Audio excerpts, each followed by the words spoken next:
en décigrammes, d'accord? Donc ce qui veut dire que le nouveau chiffre des unités, ça va apparaître dans la colonne décigrammes. Donc je vais placer mes virgules ici dans la colonne décigrammes. Du coup, mais j'ai pas de chiffre après la virgule. Donc la virgule ici que je veux placer ici, elle ne sert à rien. D'accord? Donc j'ai juste à enlever ma virgule qui est située avant dans la colonne hectogramme. Donc si bien que 1,054 hectogrammes, c'est égal à 1054 décigrammes. Voilà pour cette question numéro 2. Donc troisième question, on vous demandait de convertir 1025 kilolitres, de me dire combien ça faisait de centilitres. Donc comme tout à l'heure, nous avons un tableau, nous n'avons pas l'unité de référence qui est le litre, on peut le mettre, d'accord, à la même place que là on avait mis les grammes et le mètre, d'accord, je le fais en rose, donc les litres. À droite, nous allons avoir les sous-multiples, donc les décilitres, les centilitres, les millilitres. À gauche, nous allons avoir les multiples, c'est-à-dire les décalitres, les hectolitres et les kilolitres. Et nous devons donc placer 1025 kilolitres dans ce tableau. Le chiffre des unités ici, c'est le 5 que je dois placer dans la colonne kilolitres. Donc le 5 dans la colonne kilolitres et on écrit 1025. Donc je dois convertir ces kilolitres en centilitres. Je vais devoir compléter cette écriture par des zéros jusque dans la colonne centilitres. Donc on y va. Et je suis censé placer une virgule dans la nouvelle colonne des unités, c'est-à-dire les centilitres ici. Mais comme je n'ai pas de chiffre après les virgules, d'accord, juste après, ma virgule elle est inutile, donc je ne la place pas. Donc 1025 kilolitres, c'est égal à 102 500 000 centilitres. Et voilà. Donc essayez d'avoir un peu plus que moi pour écrire la réponse, mais la réponse est écrite au tableau. Hein. Voilà pour cette question numéro 3. Donc question 4. On vous demandait plus de convertir des unités de temps, enfin pas de temps, de distance, de poids, de longueur. Vous demandez du coup de convertir des unités de temps. D'accord? Donc attention, j'avais dit que pour convertir des minutes en secondes ou des heures en minutes, il fallait savoir que une heure, c'était 60 minutes, et que dans une minute, nous avons 60 secondes. Une fois que l'on sait ça, on devrait pouvoir tout connaître. D'accord? Donc on vous demande de convertir 2,4 heures, de convertir en minutes. Donc 2,4 heures, on peut l'écrire comme 2 heures plus 0,4 heures. Jusque-là, tout va bien, 2,4 c'est bien 2 plus 0,4. Mais 2 heures, ben ça c'est 2 fois 1 heure. Et 0,4 heures, ben c'est 0,4 fois 1 heure. Jusque-là, 2 c'est bien 2 fois 1 et 0,4 c'est bien 0,4 fois 1. Alors je vais remplacer 1 heure par 60 minutes parce qu'on vous demande de convertir 2,4 heures en minutes. Donc ça nous fait 2 fois 60 minutes plus 0,4 fois 60 minutes. Maintenant, il n'en reste plus qu'à calculer. 2 fois 60, ben, ça nous fait 120 minutes. Et 0,4 fois 60, ça nous fait 24 minutes. On additionne nos deux résultats. Et 2,4 heures, c'est égal à 144 minutes. D'accord? Donc si vous avez un peu de mal avec le 0,4 fois 60, utilisez la calculatrice. Sinon, faites-le étape par étape. On fait 4 fois 6, ça nous fait 24. 24 fois 10, parce que 60 c'est 6 fois 10, ça nous fait 240. Puis on va diviser ici par 10, parce que 0,4 c'est 4 divisé par 10, et ça nous fait 24. D'accord? Prochain calcul mental, ce sera sur multiplier ou diviser par 10 100 000. Donc on reprendra toutes ces méthodes de calcul. Voilà pour cette question 4. Nous allons faire du coup la question numéro 5.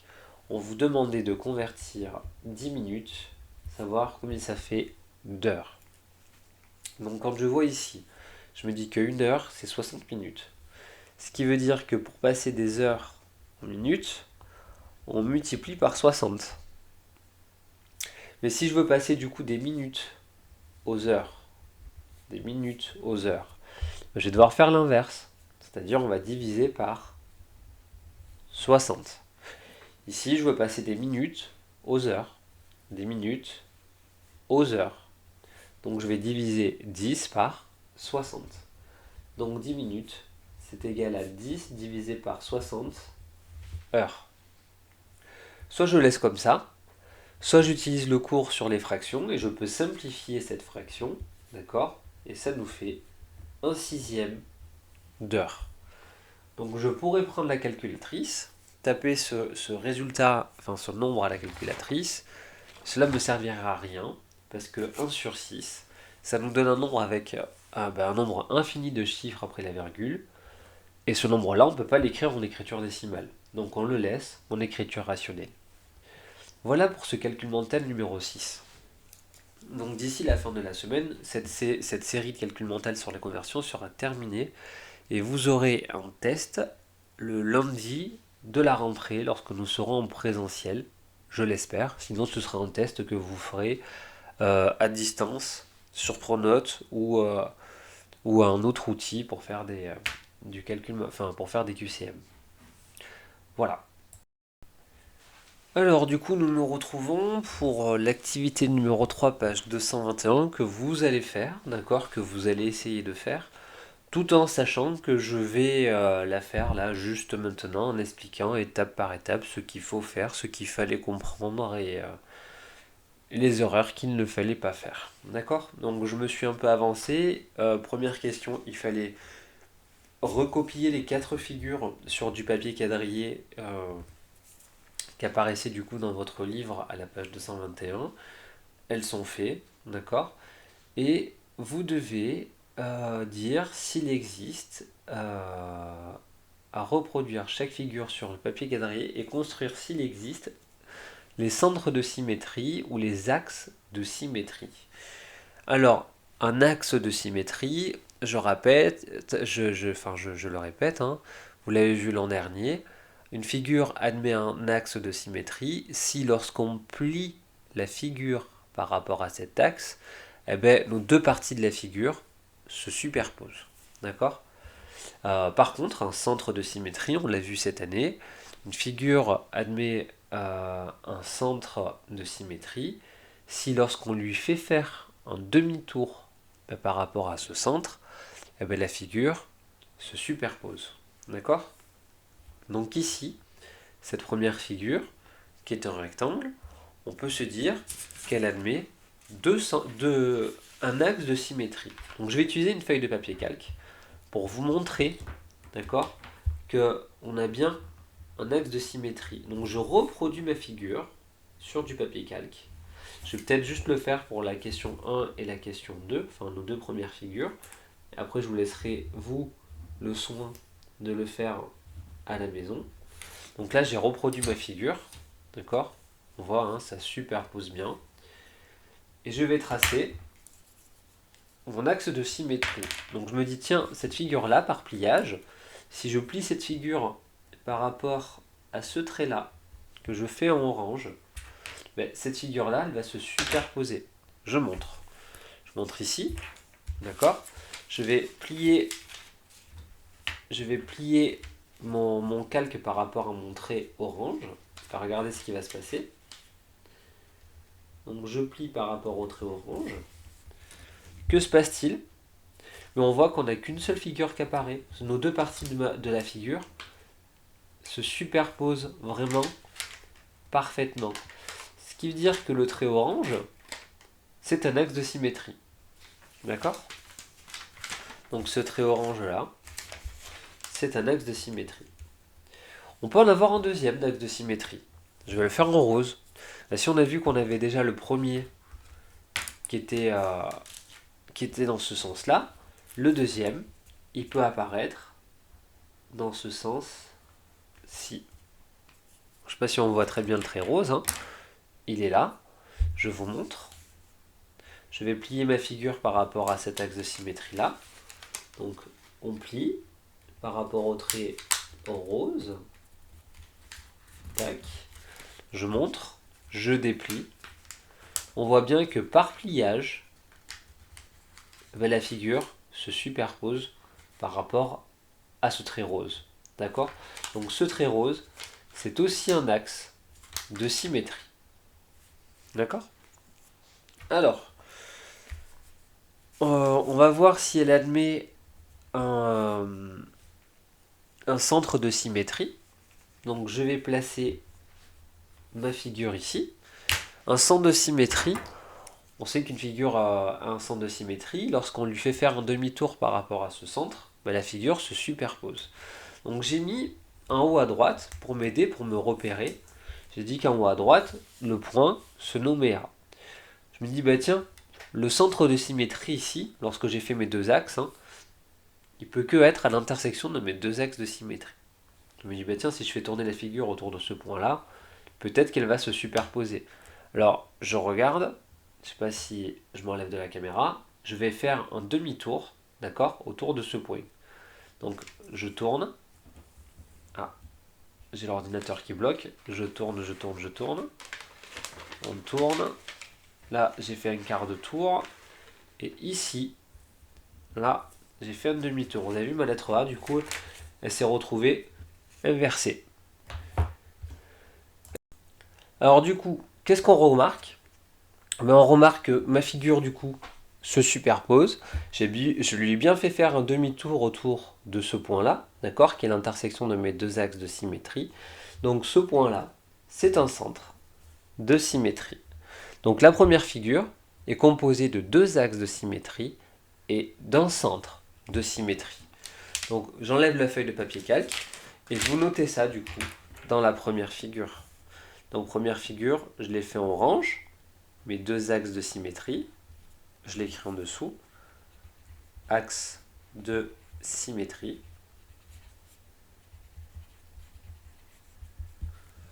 Et je vais faire en bleu, que je vais localiser par un point, ça va être mon centre de symétrie. Et en bleu, ça va être le centre de symétrie. Voilà pour cette première figure. Nous allons faire exactement la même chose pour la deuxième figure. Alors deuxième figure, on peut voir que, au vu de sa forme, elle va pas posséder de centre de symétrie.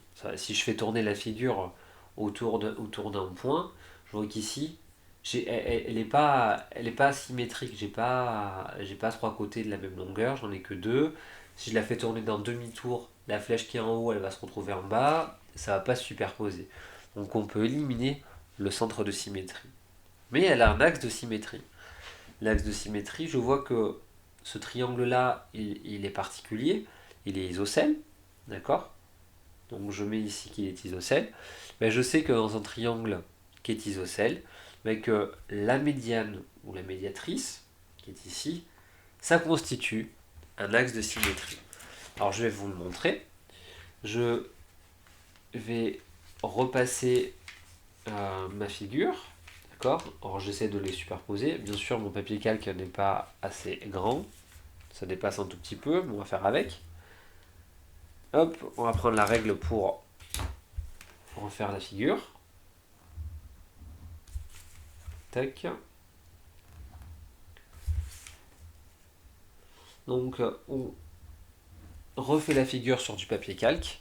Et l'axe de symétrie, on a dit que c'était la médiatrice ou la médiane. On va le tracer et puis on va vérifier que par pliage ça marche bien. Tac. Donc c'était celui-là. Je décale la figure pour vous montrer en bas que ça fonctionne bien. Je tourne la figure pour que ce soit plus pratique pour moi et puis pour la caméra de vous montrer ça. Je vais plier par rapport au trait orange ma feuille de papier calque. Donc je plie par rapport au trait orange. Tac. Alors je sais pas si on le voit. Je déplie. Hop. Je replie. On voit bien que nos deux parties ici, de part et d'autre de mon axe de symétrie, ça superpose parfaitement bien. D'accord? Donc, cet axe-là, ce trait-là, c'est bien un axe de symétrie. Et j'en ai qu'un. D'accord? J'en aurai pas d'autres. Vous pouvez essayer à la maison avec du calque. Vous verrez, il n'y en a pas d'autres. Troisième figure. Donc on va la décalquer à nouveau. Donc je vais peut-être me séparer un petit morceau de papier calque. Voilà. Pour que ce soit plus facile pour moi. Allez. On reproduit la figure sur du papier calque. Ici. Là. Ici. Et là.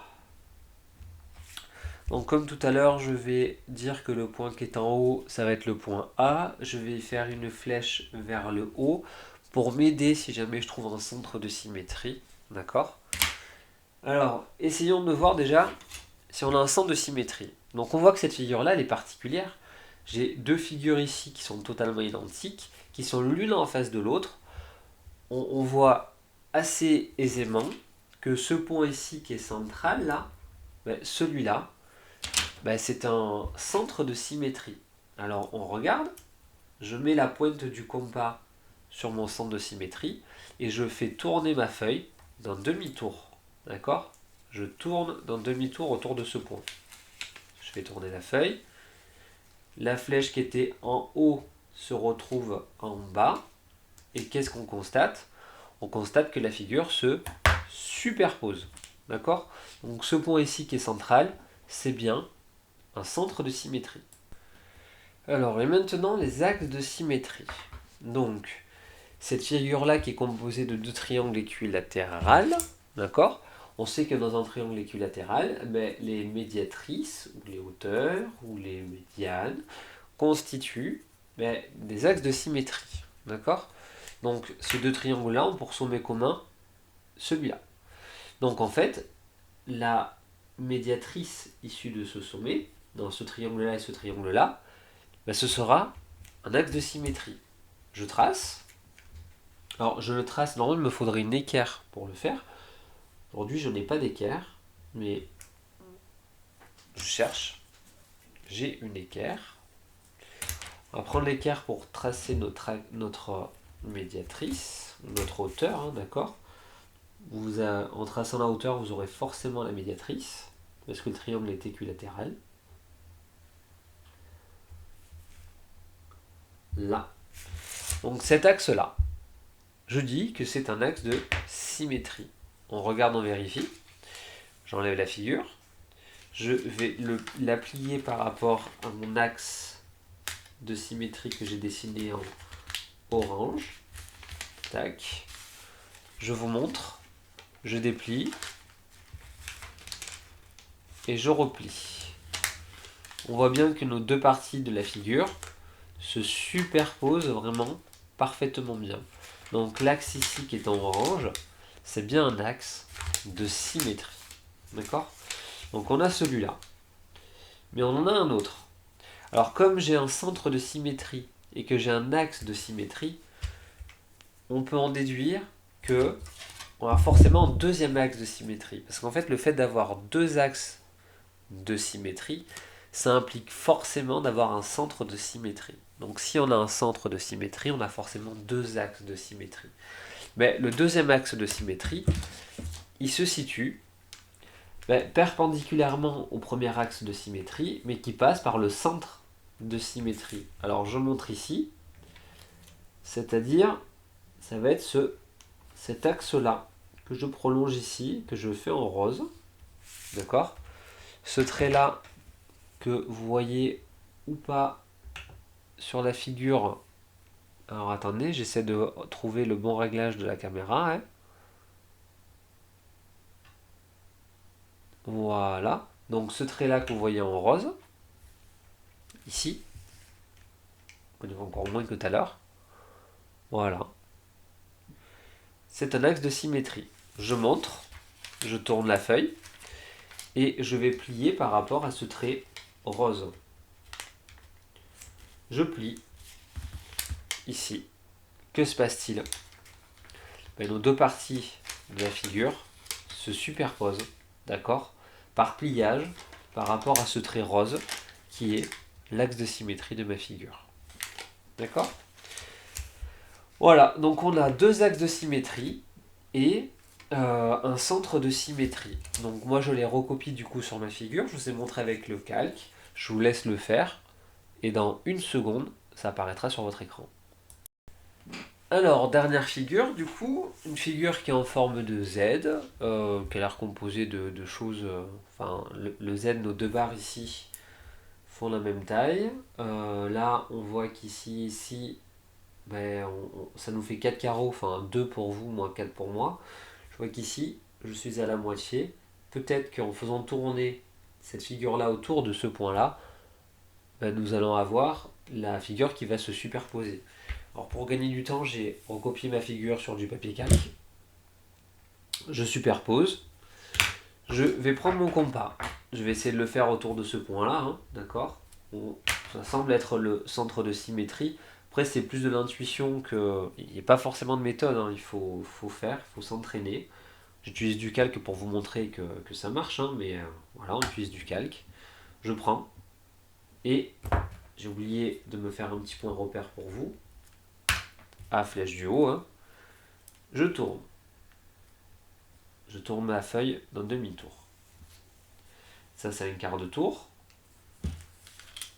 Et là, je suis à un demi-tour.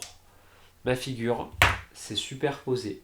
D'accord? Mon A qui était là-haut se retrouve en bas. La flèche qui était en haut se retrouve en bas. Donc, ce point-là, c'est bien un centre de symétrie. Alors maintenant, je regarde si cette figure-là admet un axe de symétrie. D'accord? Si elle en admet un, elle admettra forcément un deuxième. Si elle n'en admet pas, c'est pas grave, on peut avoir un centre de symétrie sans forcément avoir un axe de symétrie. Mais si elle a un centre et un axe, elle a forcément deux axes. En regardant cette figure-là, j'ai beau essayer de la plier, peut-être par rapport au pliage du Z, je ne sais pas si vous voyez, j'essaye, ça ne fonctionne pas. J'essaye de la plier perpendiculairement par rapport au centre là, j'essaye, regardez. J'essaie de plier, là, ça marche pas, ça se superpose pas du tout. Je vais essayer peut-être de le plier en diagonale. Ah, j'ai déjà fait. L'autre diagonale, c'est là. De le plier comme ça, toujours par rapport au centre. J'essaye, je fais plein de tests, vraiment devant vous. Je plie et on voit que ça se superpose pas du tout. Voilà. Donc cette figure-là ne semble pas avoir d'axe de symétrie. D'accord? On a juste un centre de symétrie. Donc voilà pour cette première question. Alors, question B. Nous avons deux élèves qui se questionnent sur une question fondamentale en mathématiques. Mehdi affirme que dans un triangle ne peut pas avoir de centre de symétrie. Aurélien lui répond, mais si, lorsqu'il est équilatéral. Qui a raison? Expliquez. Alors pour ce faire, nous allons forcément faire un triangle équilatéral parce qu'Aurélien dit que c'est possible lorsqu'il est équilatéral. Donc, je prends, je vais faire un grand triangle, d'accord, qui a pour côté 3 cm. Je prends mon compas pour tracer mon triangle équilatéral. C'est trois côtés de même longueur, hein, pour ceux qui auraient un petit doute. Premier coup de compas, deuxième coup de compas, je trace.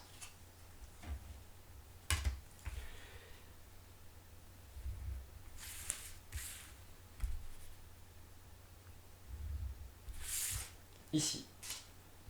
Alors, je vais prendre une feuille de papier calque, la dernière qui me reste. Je vais redessiner ma figure par-dessus.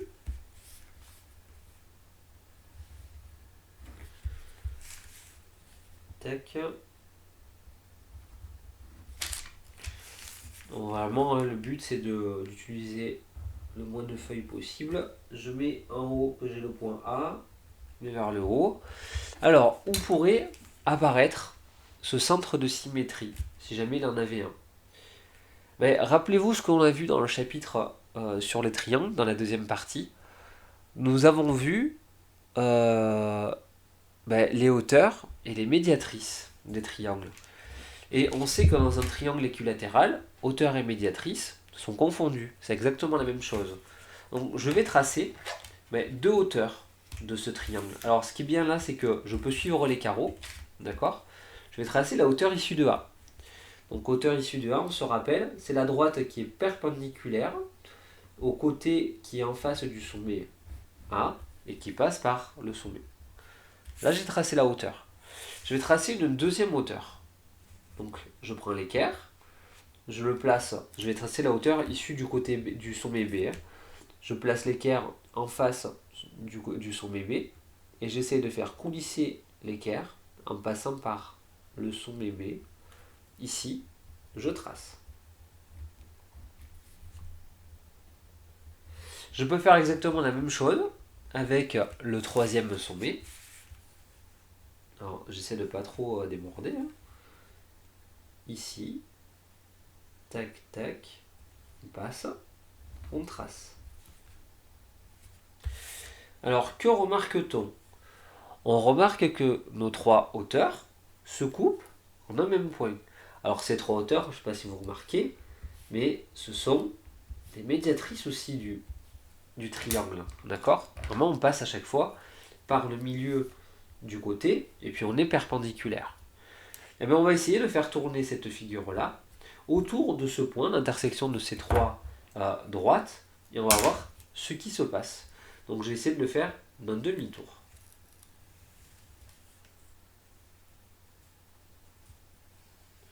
Alors, j'essaye, et ça ne marche pas. Donc, de toute évidence, ce que je viens de faire n'a servi à rien. D'accord? Mais c'était sympa de le faire quand même. On essaie de voir s'il n'y a pas un axe de symétrie. Alors, un axe de symétrie, je vais recopier encore la figure sur une feuille de papier calque. Donc ce que l'on peut voir, c'est que on a essayé de voir si ce point d'intersection de toutes ces hauteurs en médiatrice était un centre de symétrie, mais ça ne marche pas. Mais ce qu'on peut constater, c'est que ces droites, ici, ces hauteurs ou ces médiatrices, ce sont des axes de symétrie. D'accord? Je montre à côté, je vais plier par rapport à cet axe-là, mon triangle. Regardez ce qui se passe. Je le plie. Hop, on essaie de bien plier. Alors, je peux vous garantir que quand la feuille a été pliée 10 fois, c'est compliqué. Hein. Je montre. Là, ça se superpose super bien. Je vais essayer avec cet axe qui est là. D'accord? Je plie par rapport à cet axe qui est là. Tac. Ma figure est là. Je plie. Ça se superpose. Donc j'ai fait avec le B, j'ai fait avec le A, je vais faire avec le C. Donc cet axe qui est ici. Je plie. Vachement compliqué de plier sur une feuille qui a été pliée 10 fois déjà. Alors on regarde et ça se superpose. D'accord? Donc en fait, nos médiatrices ou nos hauteurs dans le triangle équilatéral, ce sont des axes de symétrie. Mais leur point d'intersection, c'est pas un centre de symétrie. Donc en fait, ce qu'on peut dire, c'est que Mehdi, il a bien raison.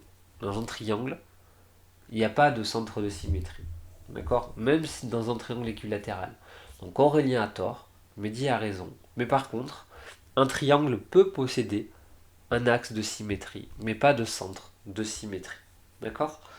Donc on peut écrire que Mehdi a raison. Je sais, hein. Un triangle peut posséder un axe de symétrie, mais pas un centre de symétrie. Voilà ce que j'ai trouvé. Ah ben Siri se répond, se réveille, mais pas un axe de symétrie. Mais pas un axe de symétrie. Voilà pour la question B de cette activité numéro 3. Donc l'activité est terminée. Ce que je vous conseille de faire, c'est de vous rendre dans la partie leçon et vous allez recopier dans la partie leçon, d'accord? Vous allez dans le cahier de leçon, vous allez écrire la partie 3 du cours qui est à la page 222. D'accord? Partie 3 du cours qui est à la page 222. Et dans cette partie de cours, vous allez voir les propriétés sur des symétries centrales, à savoir que le symétrique d'une droite, c'est une droite qui lui est parallèle, mais ça on l'avait déjà vu, que le symétrique d'un segment, c'est un segment qui lui était parallèle et qui avait la même longueur, ça on l'avait déjà vu. On sait aussi que la symétrie centrale conserve les longueurs, l'alignement, les angles et les aires. Pareil, on l'avait déjà vu dans l'activité numéro 1 en fait. Mais moi, ce qui m'intéresse du coup, c'est la dernière propriété. C'est qu'un point O est le centre de symétrie d'une figure lorsque cette figure est sa propre symétrie par rapport au point O. D'accord? Donc c'est la dernière propriété qui illustre cette activité-là. Vous avez la petite figure qui est dessinée, vous en avez une, deux et trois qui ont un centre de symétrie. On voit bien que quand on fait tourner la figure autour de ce centre de symétrie, la figure se superpose. D'accord? Donc pour la prochaine fois, et c'est ce que vous allez devoir me rendre par Pronote, d'accord? Donc pour la prochaine fois à rendre via Pronote, vous allez devoir faire les exercices. Donc vous allez devoir faire les exercices numéro 47 et 48 à la page 228 du livre. D'accord? Ce sont deux exercices où on vous demande d'identifier les axes et les centres de symétrie. Donc soit vous possédez du papier calque comme moi et puis vous essayez de le faire, de tâtonner, soit vous en possédez pas et puis vous essayez de le faire de tête mentalement, mais je veux voir apparaître sur vos feuilles les axes et les centres de symétrie. Faites comme moi, prenez deux couleurs différentes, d'accord, ce sera super bien. Vous tracez d'une couleur les axes et d'une autre couleur le centre de symétrie. Voilà pour ce cours numéro 3. Donc pour la prochaine fois, vous me faites bien les deux exercices demandés, je les corrigerai. Et notre prochain cours, ce sera essentiellement deux exercices type problème qui clôtureront du coup notre séquence numéro 9 sur la symétrie centrale. Voilà. Si vous avez des questions, n'hésitez pas à me les poser via Pronote, je réponds assez rapidement. Bonne journée à vous les cinquièmes et à bientôt!